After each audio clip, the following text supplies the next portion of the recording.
Hi everyone! So for today's mini vlog, andito tayo sa Concordias Cafe.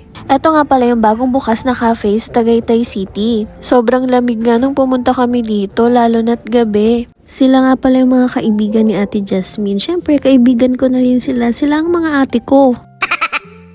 Nagulat nga ako sa mga pastries nila, halos full stock pa, 9 PM na. Nakapag-restock agad sila sa sobrang daming kumakain dito. Pagdating kasi namin dito, sobrang dami pa ring waiting. Buti nga nakapasok kami agad. Very accommodating din yung mga staffs nila dito. Grabe, ang sasarap ng mga pizza nila oh. Ito nga pala yung counter nila. Very dagat ang atake no. Meron din pala silang photo booth dito guys. Habang naghihintay kayo ng order, pwede kayong pumila dito at mag-photo booth. So, eto nga kami nung nakapila. Meron pala dyang malaking salamin para ma-entertain naman kayo habang nakapila. Picture-picture. At nakapasok na nga kami dito sa kanilang photo booth. Kala namin libre. Pero syempre, hindi naman lahat ay libre. So, meron tayong babayaran dyan. Andyan yung mga prices. Pipindutin nyo lang yan dyan kung ilang copies and how much yung kukuhanin yung picture-picture dyan. Medyo nahirapan nga kami dito kasi ang taas ng camera. Pero kailangan pala naming lumayo-layo para hindi kami mataasan sa camera.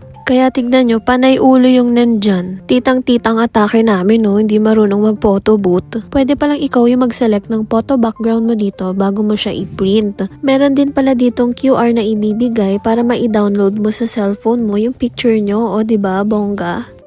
Eto na nga at dumating na nga yung mga order namin. So, nauna tong drinks and then ito yung mga in-order nila. Chicken, tapos tapa, at saka meron pa kaming spaghetti. Napansin ko lang sa mga food nila, puro siya pang breakfast. So, mas maganda siguro kumain dito kapag breakfast. Dito nga pala nila nilalabas yung mga food na order. So, paglalabas dyan, ang cute. Sobrang presentable, guys. Ayan, no, kung nakikita nyo, meron pang hamburger. Siyempre, nakikita nyo kasi pinakita ko, diba? At halika na't umakyat tayo doon sa second floor nila. Nagulat nga ako at meron din palang counter dito. So, dito din nag-order ng coffee. Para hindi nga naman pababa-baba yung mga naka-table dito, pwede na rin silang umorder dito ng coffee. At kung gusto nyo namang malanghap ang hangin ng Tagaytay City, ayan, dito kayo pumwesto sa labas. Medyo sisipunin talaga kayo dito kung orderin nyo ay iced coffee or frap nila. So, eto yung view ng parking lot. Tayo ay bumaba na nga sa kanilang first floor gamit ang elevator. O diba? Social, may elevator sila dyan.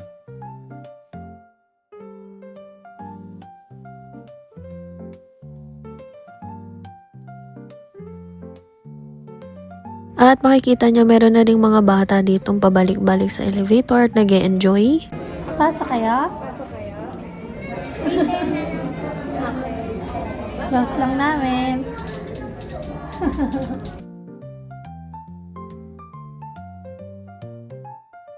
Ayan, parang batang hindi nakakasakay ng elevator. Oh, diba nakapila pa rin yung mga nakapila kanina sa photo booth. Dito naman ay nakiupo lang ako para magpicture. Kasi hindi nyo talaga makikita na may bakanting upuan dito guys. Kaya ayan, binilisan ko na lang kasi baka may pumasok na dahil nga pila sa labas. At share ko lang bago tayo matapos sa ating vlog. Ang ganda-ganda at linis ng CR nila guys. Diba nakapag-selfie na nga ako sa dami ng salamin. Ayun lang, sana nagustuhan yung aking mini vlog. Thank you for watching!